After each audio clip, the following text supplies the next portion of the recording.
Hey guys, welcome to a very interesting and exciting video for me. It's exciting for me because today's video will be discussing let's put it this way. I'm going to rewatch Avengers Infinity War because Avengers Endgame is coming very soon.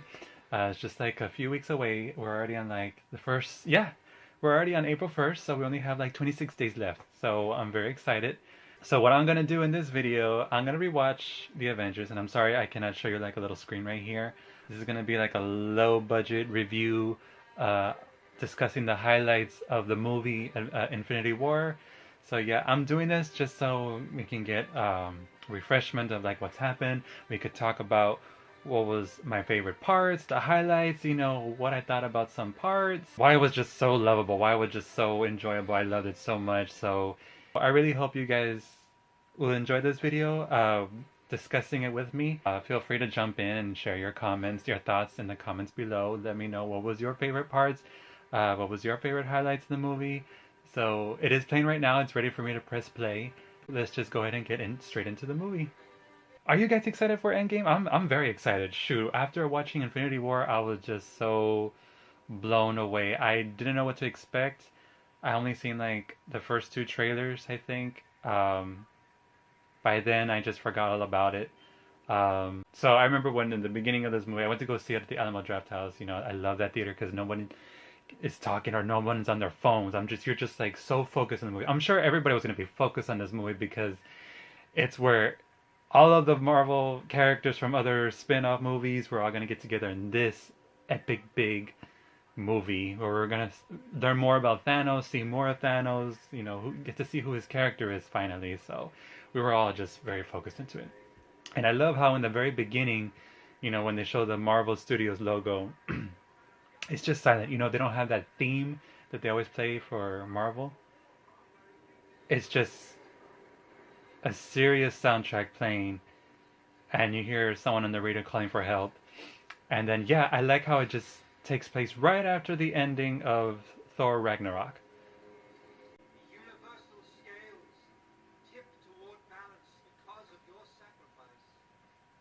Okay, I just want to say something really quick.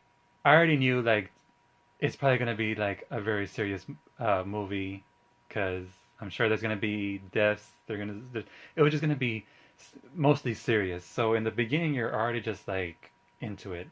They already killed a lot of people, a lot of Thor's people, and you finally get to see who are these new villains called the Dark Order. I had no idea who they were.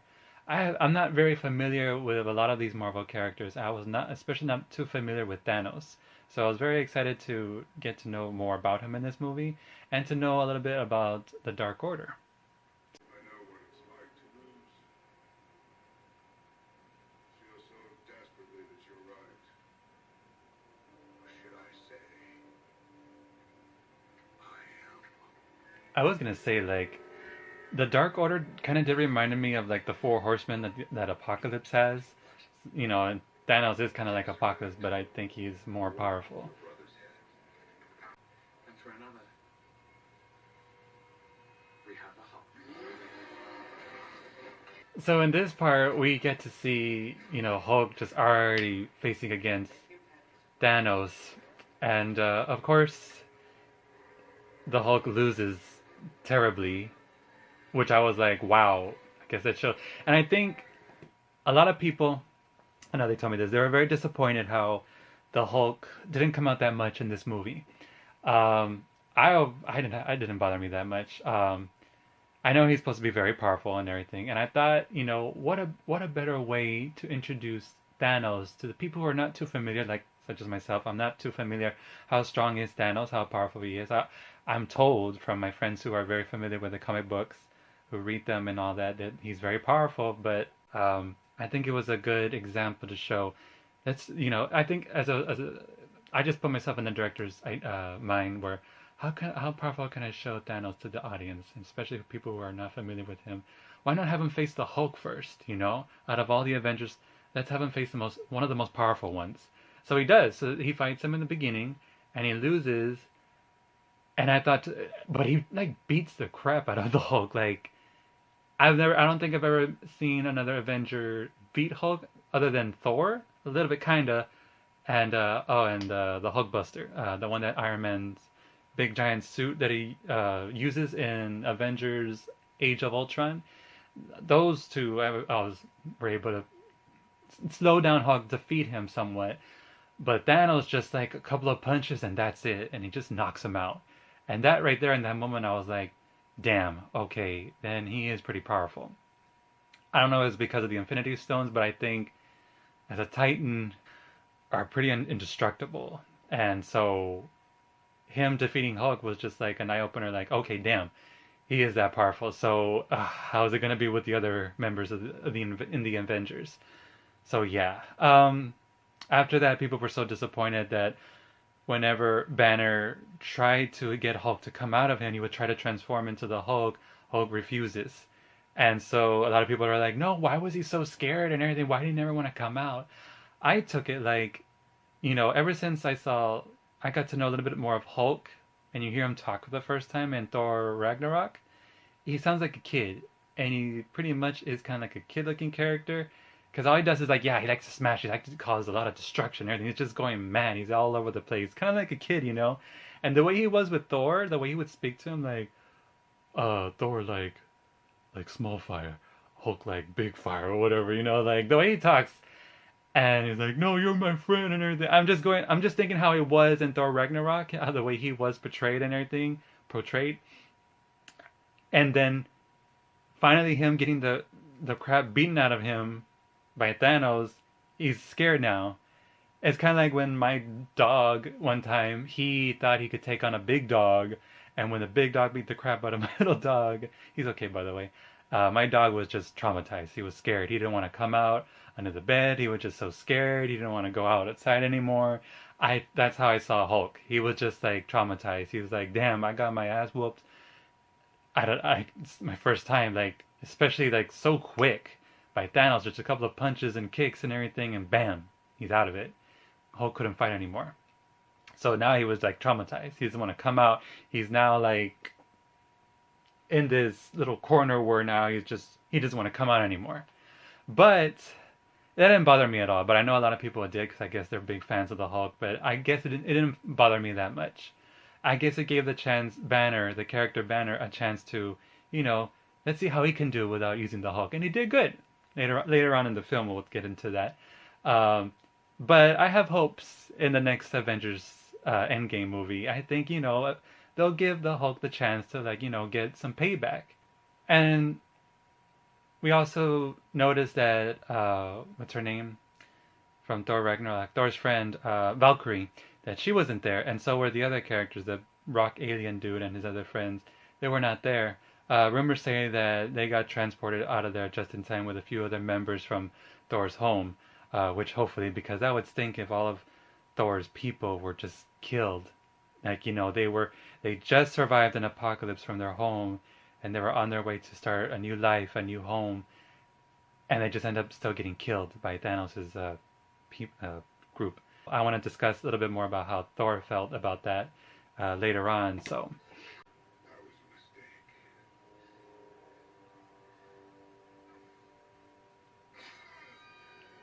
So, as the first death, we had Thor's friend. I forgot his name. I'm sorry. Excuse me. It's been a while since I seen the Thor movies, but his friend, who was in control of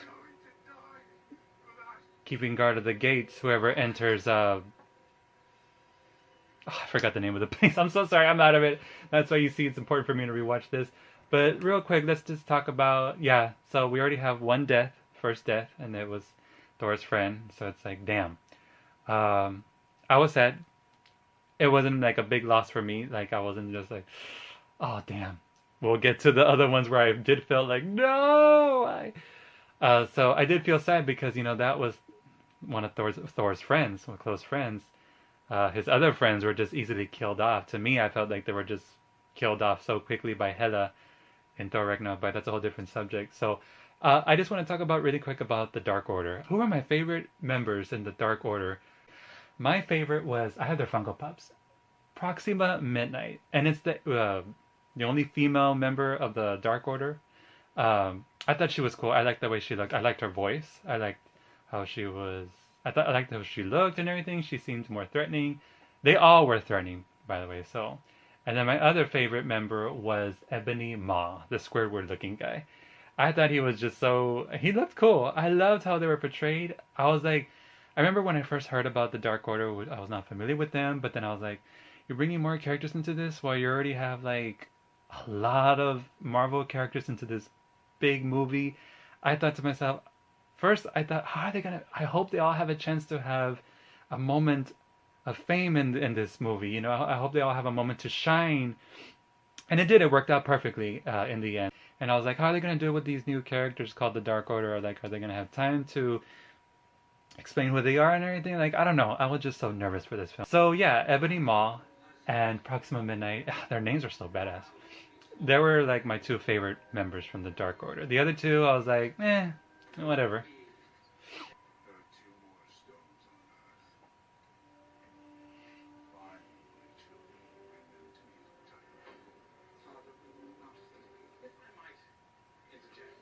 Okay, so here comes the other death, which I thought was sad, The rightful king of the earth, and it was Loki. God of mischief. He tried to attack Thanos, but Thanos was just too quick, especially since he has like two Infinity Stones. It's like, well, damn.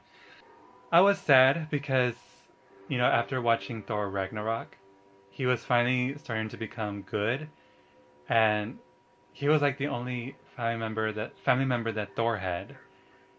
And seeing him die, and especially in front of Thor, made me feel sorry for Thor and Loki because I like Loki too. A lot of you ladies love Loki. I thought he was cool. I thought he was alright. He was an alright villain in Avengers, the first Avengers movie. I liked him in Thor: The Dark World and Ragnarok. And then seeing him die, I didn't expect him to die actually. I didn't so soon. I thought he was gonna die like later on, but yeah, he dies early in the movie. And I like how he says like you will never be a god. But his death was just so horrible. When Thanos like he has huge hands and he just like snaps his neck with just his thumb and this finger right here. And just hearing that crunch was like, damn. And poor Thor, man. Ugh. We'll get to the part where he starts like letting out how he feels about all this later on in the movie because it does come up later. So yeah, you already see like, damn, Thanos is not kidding around. He's not playing games. Like he's serious. Him and his team are like a big threat. And I like that because in this movie, I was like, damn, he is like the biggest threat of all of the villains that the Avengers have faced. I thought, yeah, he was like the best villain. I liked Hela, but I expected more from Hela, but Thanos was just like, oh, he takes it all. Especially the Dark Order. So before I forget, I just want to say this. I know in this movie, Infinity War, you know, we get introduced by these characters called the Dark Order. They didn't last that long. Some of them didn't last that long. And we didn't get to know that much of where they came from or whatever. We just know that they were working for Thanos. They're members, children of Thanos as well. Kind of like Gamora and Nebula are. So I don't know if they were adopted too or whatever because they consider themselves the children of Thanos or whatever. Me not getting to know them that well, but considering like how they were put into the movie and how cool they were and how they just, you know, played their role in the movie. And I thought, yeah, they served their purpose in the movie and everything. I didn't get to know a lot about them. I don't think you get to even hear what their names were, except for Ma, I believe. And I think, I'm not sure they said Corvus. Some of the members, we don't even know their names. I don't think their names were mentioned, but we were just like, we didn't care. I'm sure most of us were just like, we don't care. I mean, they served their purpose, and that's it. Alright, now this is the part where I get to tell you who my favorite Marvel characters are. My favorite Marvel characters are Doctor Strange, Nebula, Gamora, but Nebula more. I'm sorry, but Gamora's kicks ass. Scarlet Witch. So let me see. Doctor Strange, Scarlet Witch, Nebula, Thor, and some other ones. So yeah, we get Doctor Strange comes into the story now, and he meets up with Banner. and we get the title. Oh, I was so happy. I was like, oh, he's in the movie now. Doctor Strange. By the way, I love the movie. The first one, I thought it was really cool. I think that movie would have been so mind blowing if it would have came out first than Inception. But since it's Inception came out first with all the weird building, twisting, twirly things going on, I was like, still, it was still a really good movie, Doctor Strange. That part where, all right, we're in the scene where Tony Stark is talking to Pepper, his girlfriend, his bride to be, how he had a dream that they were expecting a child. I thought, is he? And then Pepper said, no, they're not. But what if she was? I don't know. I thought like, okay, so this is one of my expectations in the end game. I really hope they don't kill off Tony Stark because I was like, oh, it'll be so heartbreaking because he's about to get married and he already thinks about having a child with Pepper. So it's like, I really hope that happens. If he doesn't die, I really hope like he retires from being an Avenger and just lives out his life peacefully with Pepper, married and having children. The same thing with Captain America. A lot of people are already speculating and already feel that they know for sure that he's gonna die. Either them two. I really hope they both don't. And if one of them has to go, it's like, so be it. If it's, I mean, it's part of the story. If it happens, it happens. Uh, but yeah, I really hope they both don't die because they've been through so much. I think all these characters have been through so much, and they all deserve a little, you know, peace and quiet, to live a happy life, just not fighting anymore. Because imagine always having to fight. It can get tiring. They might love it, but I'm sure they probably get tired of it. They just want to be. Everybody wants to retire. They just want to be relaxed. They don't want to deal with stress anymore. They don't want to deal with reality, world, life. They just want to be at ease. But yeah, anyways. So we're in the part where, yeah, Bruce is finally back on Earth because he was out there in another world with Thor, and he comes back to tell Stark like, hey, what's going on, what's happened, and that Thanos is already coming for the stones. These infinity stones each control an essential aspect of existence. Space, reality, power, soul, mind, And time. and time. Okay, guys, so we're about to come across the part where this is like one of my favorite parts. This is when, after Tony Stark was about to make the phone call to Chris Evans, no, I'm sorry, to Steven,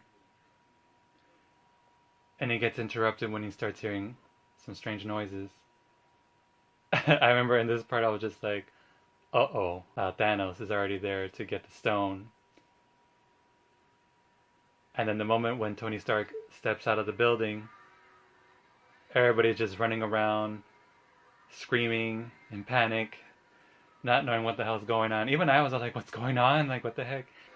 And that part, when I see Tony Stark and Doctor Strange together, I was just like, oh my god. And when they're already walking into the street and they're walking towards that giant ship, I was just like, oh my god. And that part, I don't know, but for me, I was just so excited. I remember watching it there and just like, oh my god, this is it. It's already getting to the good part. They have their talks and everything, but then it already cuts to like the exciting parts. And then that part, just seeing Doctor Strange with Tony Stark walking into the street, I was just like, oh, this is it. Little by little, they're all coming together. So I was just so excited. That part, I don't know, I loved that part so much. So, and then you see, everybody was all excited to see Spider-Man now coming in. And Stanley, oh my god, Stanley, poor guy, man. He will always, the legend will always be remembered. Hear me and rejoice. You are about to die at the hands of the children of Thanos. Children of Thanos, you see. Thankful that your So are they like brother and sisters with Nebula and Gamora? marriage is closed today. You better pack it up and get out of here. Don't you, Glenn? Does this chattering animal speak for you? Certainly not. I speak for myself. Trespassing in this city and on this planet. Please get lost, Squidward. Oh my god, that part with the squid. I'm sure a lot of you laughed in that part, but yeah, when he said that part, I was just like, oh my god, he does look like Squidward. And you just hear everybody in the audience laughing. And I love those moments where, it's a serious movie, but they still have some very good humor. And it's not pushed, it's not try hard humor, it's just natural humor that like lights up the spirit, like lightens the mood. And then Banner's trying to there's that part when Doctor Strange just like, why isn't Banner transforming into this Hulk that I hear so much about? And then Tony Stark's like, dude, you're embarrassing me in front of wizards. I love how he just now transforms into his suit. I love that nanotech, whatever it is. How he just transforms that easy. You don't see the armor coming in to suit him up. It's just now covering him. Nanotech. And there goes Ebony Maw using his powers. You're just like, oh, okay, here we go. This is one of my other favorite parts of the movie. One of the highlights where Doctor Strange, Stark, and Wong are facing Ebony Maw and the other guy. What's his name? Abdician, whatever. I'm sorry, I can't pronounce his name. And he's pretty powerful. That Ebony Maw with his psychic powers or whatever. I'm pretty sure it's psychic powers because he can pretty much move anything.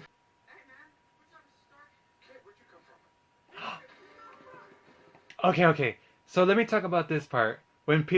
I know the next Spider-Man movie is coming out as well, Far From Home, and a lot of you fans out there that like to go through every detail of these trailers or whatever, that just have nothing else to do but just to go through every detail, do history or whatever. You guys think that Far From Home it takes place right before Infinity War, and I thought, why would they do that? Because they're like, oh, but Peter Parker's dead. Spider-Man's dead. He's gone now. He can't come back. And I'm like, why would they kill him off and then do a film before it takes place before Infinity War and just like watch this movie and let's just say like, oh, he survives he has an epic fight with a villain in Far From Home. He survives, but then we're like, well, we pretty much know he dies in Infinity War, so yeah, that was a close one, but we already know he's gonna die. I mean, why would they do that? And so when I watched this again a few days ago, when he jumps into the fight, Tony Stark's like, "Kid, where did you come from?" And then Peter Parker's talking about he just came from a field trip from seeing an art museum that's actually there in New York City. And a lot of you are like, "No, that field trip he came from was the one he went on in Far From Home." And I'm like, "No, it isn't. He just said it right there. So there's your proof. Rewatch it again. I heard it. I don't even have to like go through research. I just so happened to like watch it again, and I'm just like, he says right there it doesn't take place. I was just hoping like, please, I don't want it to take place before Infinity War because it's like, why would they do that? I hope it does take place. Far From It takes place after Infinity War because it's like it kind of gives you hope that he's gonna come back. Okay, good. And also for Black Panther because it's like towards the end of this movie they killed off a lot of characters where you're just like, so is that it? Is that it? Like, what the hell? Like, you don't know what the hell just happened. I kind of wish that they could have waited, because you're seeing Spider-Man and this new movie coming up, Far From Home coming up, you already expect that, oh, they're all coming back. But then again, you know what? It's coming up soon. We already know. Most of us already figured, like, they might come back. They might get saved. But then the director says that some of them won't be saved. So I'm just like, oh, God. So we'll get into that later on. So.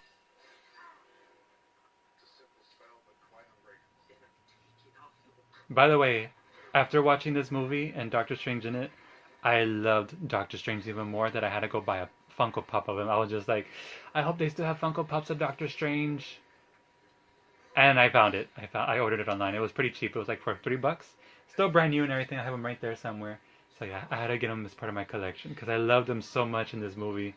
I loved them in Doctor Strange, but I loved them even more in this one because of that. We'll get to it later. And that part where Ebony Maw is trying to go after Doctor Strange for him right behind him, and he's just like floating with his arms back like all badass. I was just like, that's pretty cool. Another good highlight in this film was when Spider-Man gets his new suit that they offered to him in the Spider-Man, what was it? Homecoming. When they gave us a preview of his Iron Spider suit, I was just like, that looks really neat. It looks really cool. Where you going? Time stone's been taken. Sanctum remains unguarded. What will you do? I'm gonna make a call. I'm gonna make a phone call. Alright, a lot of people were so mad that Wong didn't continue being in this film, which I understand a lot of reasons. But I understand I wasn't upset. I was like, he played his part. That's the end we're gonna see of him. And I was like, a lot of people are complaining, why didn't he continue to be in this movie? Why didn't he continue? Why didn't he join the Avengers to help Doctor Strange? Why didn't he go after Doctor Strange or whatever? I was like, because he even said it himself, like the Sanctum it remains unguarded. Don't forget, they're like the only two left to protect the Sanctum or whatever it is, their little area. They have to protect it. So he has to stay. Even Doctor Strange would understand that. I'm pretty sure he would. But a lot of you guys were just like, oh, well, I don't know. We're just upset about it. I wasn't. I was just like, I'm so sure. Like, first of all, guys, you have to remember they have so many characters, so many actors and actresses in this film. There's only, they only have to. There's only so much they could add into this movie. Like, you know what I mean? They have to cut it short. He did his part. Wong at least had his moment to shine by helping Doctor Strange fight against Ebony Maw and all that. He had his moment to shine, so I like that. He had his moment to fight and everything, so that was it for him. So now we're gonna continue on with the story in this adventure with the other main characters. So it's like I was fine that he wasn't in the whole film. Anyways, we're gonna see him again. That's what I expected. I was like, I'm sure there's gonna be two parts to this film because they even said it. It's gonna be split into two films, kinda. Uh, I was like, well, maybe they'll put him in the next film. So I wasn't bothered by it. I know a lot of you were, so for me, I wasn't that bothered. I was like, he just had to stay. So anyways. So now we're about to come across the part where Guardians of the Galaxy comes in. Oh, no, I better lower it down because I don't want to get flagged for copyrights of that music.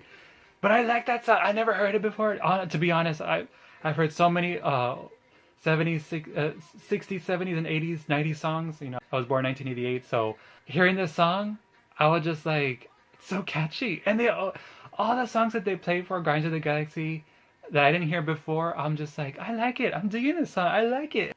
And that's what I liked about James Gunn's style and the way he directed the films. Let's talk about James Gunn, by the way.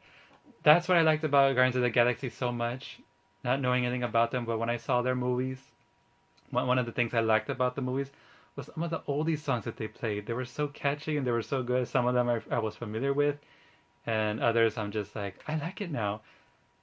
I know a lot of you, some of you may be disappointed that James Gunn is back to direct Guardians of the Galaxy 3, but I'm not. I'm happy. I was so thrilled to hear the news that James Gunn is coming back to film Guardians of the Galaxy 3 because I was like, he understands these characters more. He directed both films.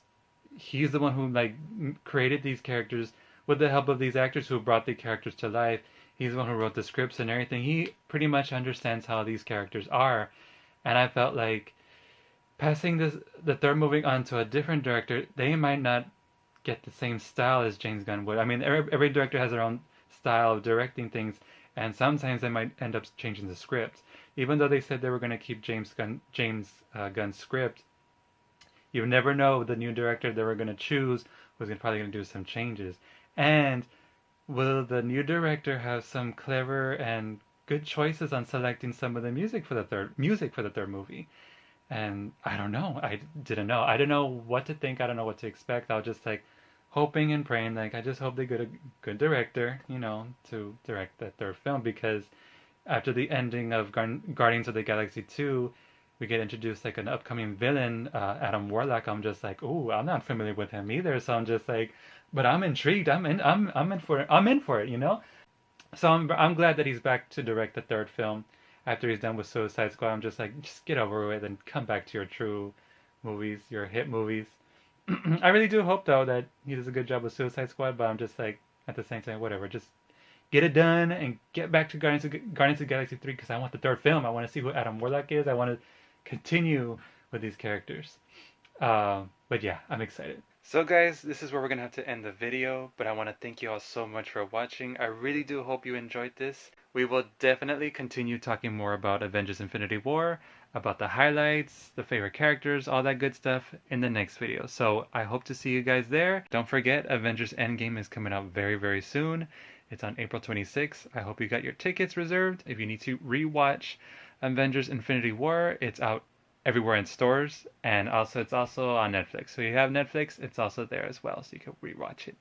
So yeah, thank you all so much once again, and I'll see you all hopefully in the next video. Take care. Bye-bye.